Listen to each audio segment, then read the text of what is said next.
You remember on Mr. Rogers, and he had his little choo-choo train in the back there, and he would go to the neighborhood of make-believe.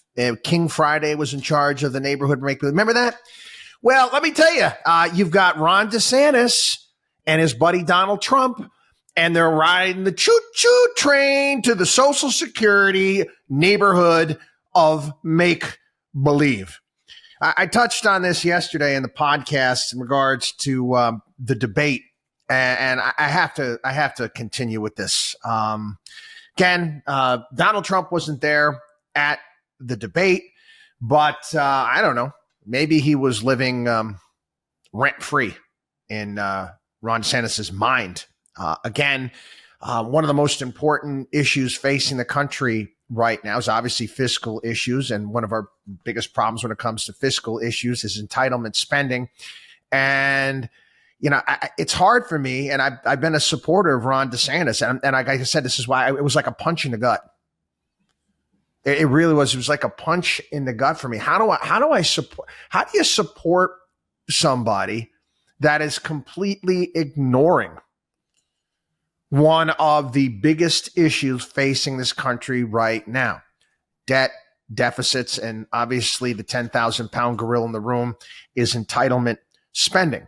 In the same way that I would say to any Donald Trump supporter out there, how do you support someone who is ignoring one of the biggest issues of our day? How do you do that?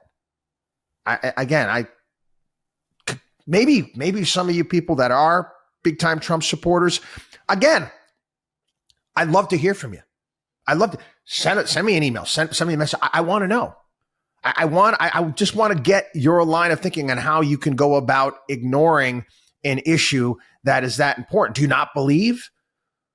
Do you not believe that we're having massive fiscal issues in this country? Do you not believe what's going on? You don't believe the fact that Social Security is going to be cut in 10 years, Medicare in 8 years? Anyway, this past spring, Trump, being Trump, went after DeSantis for supporting. This is back when Paul Ryan was basically pushing for entitlement reforms in Congress. You remember at the time, Democrats were running commercials, and I was beside myself with anger of Paul Ryan pushing grandma off a cliff in a wheelchair. Essentially, Donald Trump was doing the same thing, and he's doing the same thing right now. He's basically taking a page from the Democrats and saying, you know, that Republicans are going to take it. They're going to rip your Social Security away from you. Yeah. And I quote, DeSantis is colluding with his globalist handlers. Does Trump even know what that means? To go full never Trump in order to gaslight the people into thinking that Medicare and Social Security should be ripped away from hard-working Americans. That was coming from the Trump campaign. And again, when I understand it's politics, that's why I'm probably going to run for office. I could never lie like this for political gain. Okay. I couldn't do it. I know it's Donald Trump, for crying out loud. And he doesn't have any problem with that. Mind you, 20 years ago, what was 20 years ago? Think about it. Where were we 20? George W. Bush was trying to reform Social Security. And guess who supported it? Guess who came out all for it? Oh, yeah, that same guy. The orange man, Donald Trump, was for it. He wanted, back then, he supported raising the retirement age to 70 and creating private retirement accounts. But now, nothing. Not even a tiny change, not even a modest change. Again, most of the candidates on the stage there at the debate that kind of bobbed and weaved outside of Chris Christie and Nikki Haley, who are most certainly heading in the right direction. Again, right now, okay, the Social Security spending, okay, was $1.3 trillion this past year. $1.3 trillion. We also had $1 trillion in interest payments as well.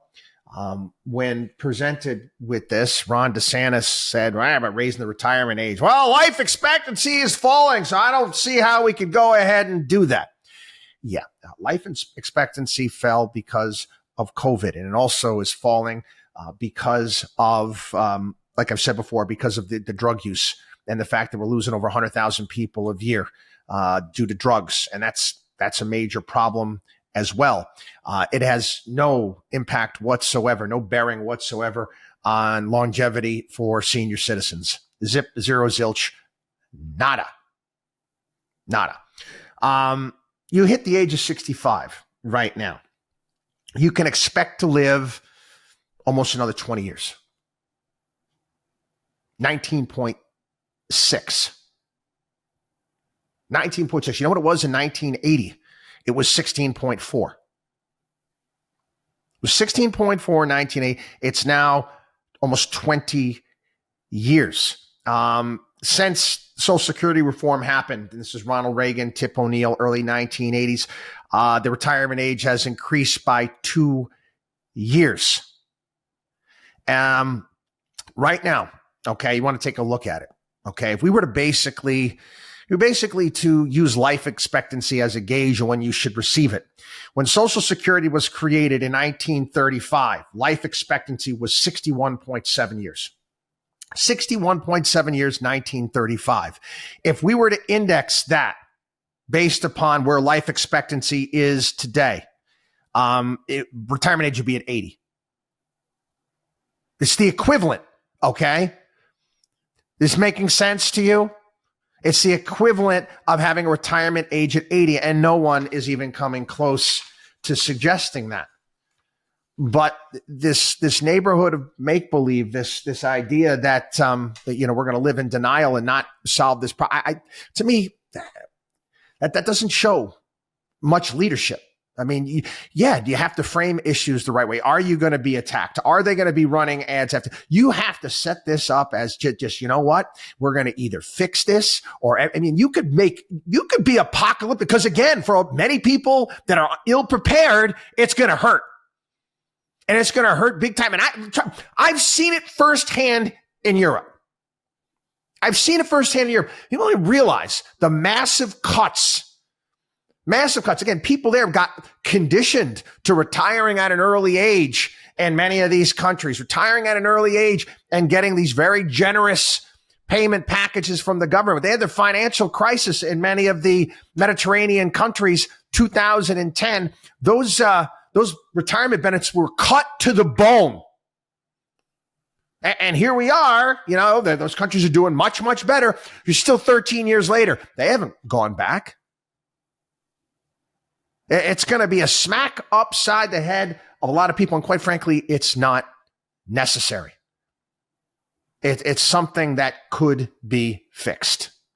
Again, need a little leadership, though. WatchDog on WallStreet.com.